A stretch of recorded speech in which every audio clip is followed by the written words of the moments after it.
Welcome to exams with MS YouTube channel. आज दोस्तों UP board परीक्षाओं का समापन हो गया है 2022 का। ये लास्ट पेपर था क्लास 10th मैथ का। तो चलिए देख लेते हैं कि किस तरह के क्वेश्चंस आए और क्या आप तैयारी कर सकते हैं जो आने वाले स्टूडेंट्स हैं अपने क्लास 10th बोर्ड परीक्षा 2023 के लिए। तो दोस्तों यहाँ पर आपको कोड मिला है 822AY।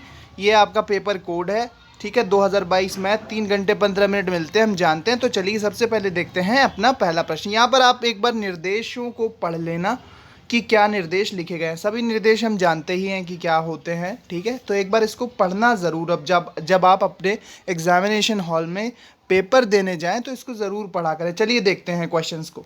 तो गाइस सबसे पहले बहुविकल्पीय प्रश्न पूछा गया है, किसी धनात्मक पूर्णांक p के लिए प्रत्येक धनात्मक विषम पूर्णांक का रूप क्या होगा। 4 ऑप्शन है, सही ऑप्शन सेलेक्ट करना है। इसके बाद बिंदु a -4,0, बिंदु b 4,0 और c 0,3 एक त्रिभुज के शीर्ष है। वह त्रिभुज किस प्रकार का होगा। ये दोस्तों निर्देशांक ज्यामिति का ये क्वेश्चन है, आपको बताना होगा। नेक्स्ट क्वेश्चन है, दो समरूप त्रिभुजों के क्षेत्रफल क्रमशः 20 सेंटीमीटर स्क्वायर और 45 सेंटीमीटर स्क्वायर है, उनकी ऊंचाइयों का अनुपात पूछा गया है दोस्तों। तो ये क्वेश्चन आप देख सकते हैं, थोड़े ठीक ही ठाक हैं क्वेश्चन, ना ज़्यादा सरल ना ज़्यादा कठिन। नेक्स्ट क्वेश्चन है हमारे पास, यदि tan थीटा = 2ab/a² - b², तो cos थीटा का मान पूछा गया। 4 ऑप्शन में से आपको सही सॉल्व करके बताना पड़ेगा।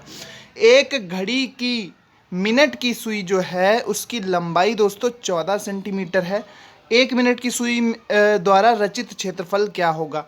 इसके बाद बारंबारता बंटन के लिए आपका ये क्वेश्चन पूछा गया है, ठीक है। माध्यमादिका और बहुलक के बीच संबंध क्या होता है, ठीक है। तो ये आपको बताना है। तो इसमें 4 ऑप्शन दिए हुए हैं, ये ऑप्शन जहाँ तक है वो सही होता है दोस्तों। बहुलक = 3 माध्य - 2 माध्यिका, शायद, नॉट श्योर, देखना पड़ेगा आपको। मैं क्वेश्चन यहाँ पर दिखा रहा हूँ, सॉल्यूशन का वीडियो मैं अलग से आपको दूंगा, ठीक है। तो पेपर देख लेते हैं किस तरह के क्वेश्चंस पूछे गए हैं आज के इस पेपर में। क्वेश्चन नंबर 2 दोस्तों, क्वेश्चन नंबर 2 यहाँ पर आपको दिख रहा है, सभी खंड इसके करने हैं। यहाँ पे देखिए एक ज्यामिति का क्वेश्चन पूछा गया है। चित्र में PS/SQ = PT/TR, तो कोण PST = कोण PRQ सिद्ध करना है कि त्रिभुज PQR एक समद्विबाहु त्रिभुज है, ठीक है। इसके बाद ये ट्रिग्नोमेट्री का एक क्वेश्चन है, 5 cos² 60, ठीक है, +4x² 30 - tan² 45 sin² 30 cos² 30 का मान ज्ञात करना है। 1 नंबर का क्वेश्चन है। दो घनों जिसमें से प्रत्येक का आयतन 64 सेंटीमीटर क्यूब है के किनारे आपस में मिले हुए हैं, इससे प्राप्त घनाभ का पृष्ठीय क्षेत्रफल बताना है।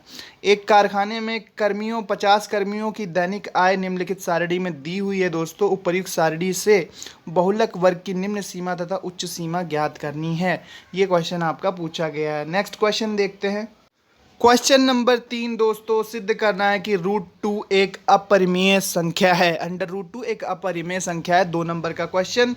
इसके बाद समीकरण निकाय विलोपन विधि से आपको सॉल्व करना है। ये आपको समीकरण दिया गया था 2 नंबर में, ठीक है। इसके बाद वह अनुपात ज्ञात कीजिए जिसमें x अक्ष बिंदुओं a दिया हुआ है -4, -3 और b दिया है 5, 2 को मिलाने वाला रेखाखंड विभाजित करता है। ये आपका क्वेश्चन दिया हुआ है निर्देशांक ज्यामिति से। इसके बाद दोस्तों, दो ठोस लंबवृत्तीय शंकु समान ऊंचाई के हैं, ठीक है दोस्तों। दो ठोस लंबवृत्तीय शंकु समान ऊंचाई के हैं, उनके आधारों की त्रिज्याएं R1 और R2 हैं। उन्हें गलाकर समान ऊंचाई का एक बेलन के रूप में परिवर्तित किया जाता है। सिद्ध कीजिए कि बेलन का आधार इतना आएगा। ये दोस्तों 2 नंबर में क्वेश्चन है, थोड़ा घुमा के इसको पूछा गया है, ठीक है। तो ये क्वेश्चन नंबर 3 था। एक बार अच्छे से आप देख लीजिए कि ये क्वेश्चन पूछे गए हैं। एक आपका √2 अपरिमेय संख्या वाला, एक ये समीकरण आपको सॉल्व करना है, ठीक है। इसके बाद ये एक शंकु वाला क्वेश्चन है और एक ये आपका निर्देशांक ज्यामिति से क्वेश्चन आया है। नेक्स्ट क्वेश्चन देखते हैं दोस्तों, क्वेश्चन नंबर 4। अगला क्वेश्चन है दोस्तों हमारे पास, क्वेश्चन नंबर 4। बिना लंबी विभाजन प्रक्रिया के दिखाइए कि परिमेय संख्या 1351/1250 7 दशमलव है, 7 दशमलव है। 2 नंबर का क्वेश्चन है। बिना विभाजन की लंबी प्रक्रिया की आपको दिखाना था।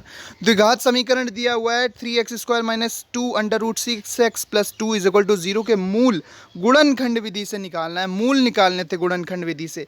इसके बाद यहाँ पर बिंदु दिए हुए a, 0, 0, b और 1, 1 संरेख है। तो सिद्ध कीजिए 1/a + 1/b = 1। निर्देशांक ज्यामिति का क्वेश्चन दोस्तों 2 नंबर में पूछा गया है। चित्र में आपका एक वृत्त दिया गया है, ओ उसका केंद्र है। यदि PQ = 24 सेंटीमीटर, PR = 7, तो छायांकित भाग का क्षेत्रफल निकालिए। ये जो छायांकित भाग आपको दिख रहा है, इसका आपको क्षेत्रफल निकालना था दोस्तों इस चित्र की सहायता से। नेक्स्ट क्वेश्चन देखते हैं, एक बार इसको मैं दिखा देता हूँ आपको। ये एक क्वेश्चन पूछा गया है एक निर्देशांक ज्यामिति से, एक द्विघात समीकरण से और एक ही आपका परिमेय संख्या से ये क्वेश्चन पूछा गया है। यहाँ पर सभी खंड इसके हमको करने थे, 2 नंबर का प्रत्येक क्वेश्चन था दोस्तों।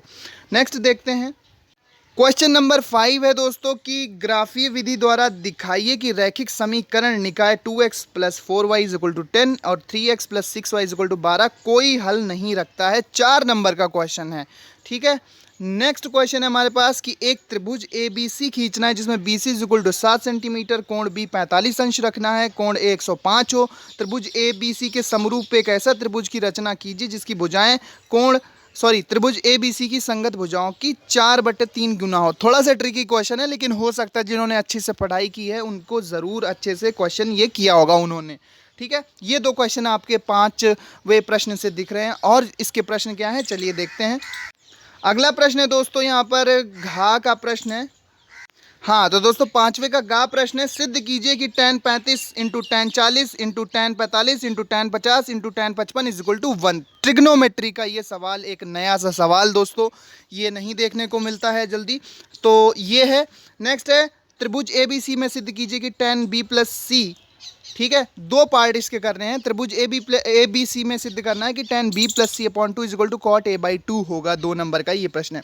इसके बाद घा प्रश्न दिया हुआ है दोस्तों कि नीचे सारणी दी हुई है, समांतर माध्य 25 है, तो विलुप्त बारंबारता ज्ञात करनी है इस सारणी की सहायता से। तो दोस्तों ये था क्वेश्चन नंबर हमारा 5 जिसको हमने देखा। अब चलते हैं हम क्वेश्चन नंबर 6 की तरफ। तो ये 3 क्वेश्चन आप अभी 4 क्वेश्चन थे जो क्वेश्चन नंबर 5 से थे।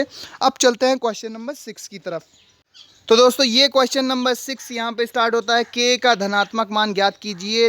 इसके लिए समीकरण x² + kx + 64 = 0 और x² - 8x + k = 0 दोनों के मूल वास्तविक होंगे 4, ठीक है। 4 नंबर का क्वेश्चन है ये सॉल्व करना है। पानी की सतह से 14 मीटर ऊपर जहाज की डेक पर खड़े व्यक्ति का एक पहाड़ी की चोटी से उन्नयन कोण 60 अंश तथा पहाड़ी के आधार से अवनमन कोण 30 अंश है। पहाड़ी की ऊंचाई तथा उसकी जहाज से दूरी, हाइट एंड डिस्टेंस से ये 4 नंबर का प्रश्न आया है दोस्तों।